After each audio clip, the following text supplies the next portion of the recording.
Hai semua, Assalamualaikum. Bersama saya lagi Isya Proton AG AutoWorks Kuda Kiri. So, hari ini saya nak tunjukkan beberapa function berkaitan dengan Proton X50 Premium 2026.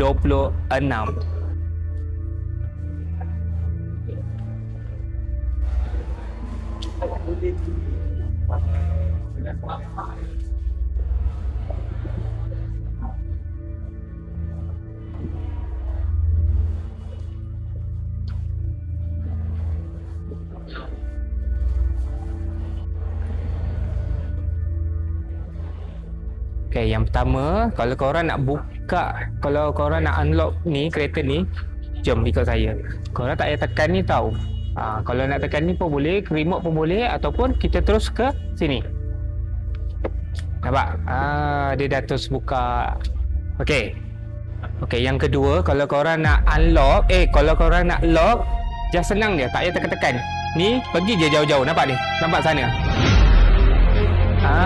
Dia terus lock tau. Memang canggih. Okay, yang seterusnya, untuk yang spek premium ni, dia didatangkan dengan power boot.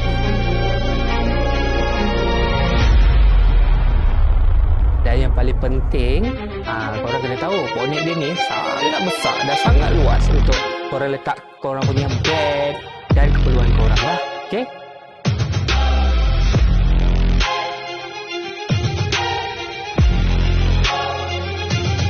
Yang paling penting nak tutup bonnet senang je, just tekan je button ni. Dia dah tertutup macam ni. Memang sangat-sangat mudah. Dan yang paling penting untuk yang spek premium sahaja dan juga flagship dah ada power seat. Korang boleh tengok?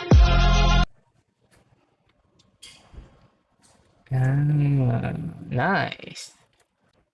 Okay, yang paling penting korang tak payah pergi kedai aksesoris lah untuk tambah lampu tombiam, lampu disco dalam kereta. Spek premium pun dah ada lampu tombiam. Korang boleh tengok sini. Kita ada 72 warna. So kita boleh tukar-tukar di sini. Nampak tak? Bukan setakat di sini, tapi di sini pun ada lampu tombiam. Nampak ni? Dekat kita punya ni. Kita boleh tukar-tukar warna. Okay. Mana pula kabel charger ni nak cas ni? Lah lupa. Untuk spek X50 yang terbaru sekarang ni, yang IGT punya enjin dan juga enjin yang baru, serba baru ni, dah tak payah kabel-kabel dah. Sebab apa? Sebab kita dah ada Android Auto dan juga Apple CarPlay yang sangat mudah